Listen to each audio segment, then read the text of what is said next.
이재명 정부와 민주당 내년 상반기까지요, 이 배임죄 폐지를 마무리하려는 움직임을 보이고 있는 이 상황에 국민의힘에서는 이재명 대통령의 사법 리스크 지우기 위한 거라면서 지금 날선 비판을 쏟아내고 있죠. 이것도 한번 직접 들어보시죠. 이분들 얼마 안 있어요. 저는 그런 약속도 받았을 것 같다고 생각해요. 가석방 권한 누구한테 있죠? 법무부 장관한테 있습니다. 이런 식으로 막 나가면 배임죄도 없앤다면서요. 당장 김만배 포함 다 나옵니다. 만약에 5억짜리 보이스피싱을 당했습니다. 그래서 그 사람이 구속됐어요. 그리고 그 사람 재산을 다 동결해 놨어요. 그런데 갑자기 법무부 장관이 나서서 이 사람 동결 풀어줘. 그런데 여기서 갑자기 왜? 그거 아니지 않습니까? 자, 한동훈 대표가 이제 정치다에 직접 나와서 어제 나와서 직접 이야기한 건데, 국민의힘에서는 이 배임죄가 사라지면요, 법원에 유무죄를 가릴 필요 없이 그야말로 지금 얘기했습니다. 면소 판결을 내리게 되고 대정동 사건에서 이 대통령이 받을 이 법적 책임 역시 사라질 소멸한다, 이렇게 주장을 하고 있어요. 이재명 대통령 방탄을 위한 헌법이다, 입법이다, 이런 건데, 이거는 어떻게 판단하십니까? 근데 저 부분은 이해가 안 되는 부분이, 재계 얘기를 하고 있잖아요. 산업계, 기업.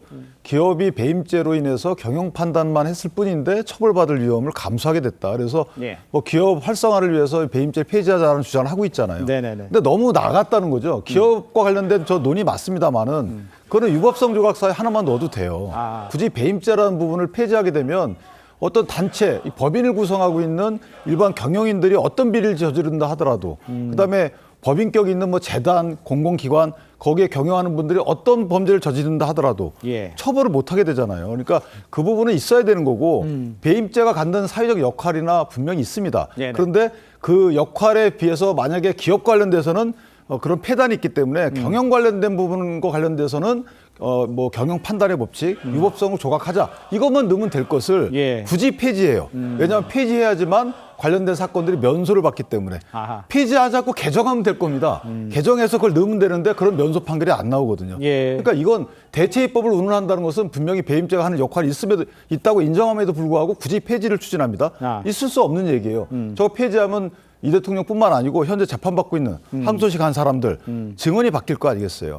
입장이 본인들이 진술을 바꾼다 하더라도 바꿀 동인이 생기는 겁니다. 그러니까 이거는 어떻게 보면 사법 체계를 완전히 없애는 것뿐만 아니고 현재 이 대통령에 대한 재판을 위한 배임죄 폐지 논의다라는 오해를 떠나기 어렵다.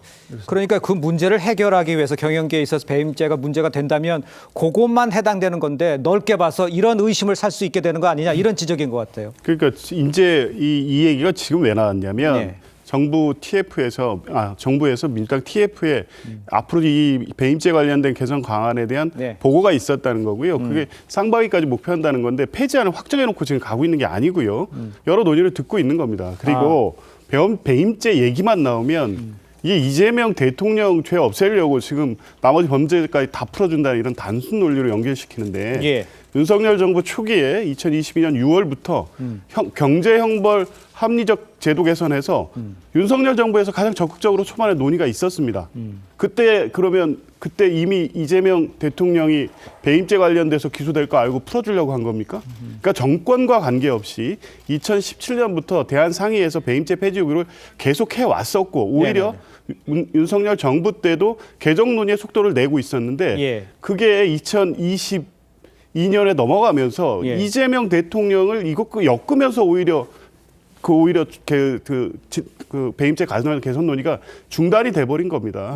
그 논의를 이번에 다시 대한상의에서 민주당이 요구해 왔던 거고요. 그걸 받아서 논의를 연결시켜 가는 거지. 이재명 대통령의 이 사건, 대장동 사건하고 무슨 관련이 있다고 그걸 바로 연결시켜서 이재명 대통령의 죄를 면소하기 위한 제도적 개선 문제로 이렇게 단순화시키는지 이해할 수가 없습니다. 이거는 저희가 체크 팩트를 따져봐야 되는 게, 국민의힘이나 윤석열 정부에서 그 폐지 추진했던 배임죄는 상법상 배임죄예요. 그러니까 저희가 배임죄가 형법상 배임죄가 기본이고, 그 형법상 배임죄를 좀 가중한 것이 특정 경제범죄처벌법상 배임죄예요. 그다음에 상법상에도 이사 등에 대한 배임죄가 있습니다. 그러니까 늘 폐지를 추진해왔던 건 상법상의 배임죄고, 상계에서도 상법상의 배임죄 위주로 폐지해달라고 했던 거예요. 형법상의 배임죄를 폐지 주장했던 부분은 예전에는 없었어요. 그리고 민주당이 형법상 배임죄나 상법상 배임죄 폐지에 굉장히 부정적이었잖아요. 그건 사실이거든요. 근데 언제부턴가 이 태세 전환이 됐는데 예. 그 시점과 현재 요 상황이 맞물려 있다.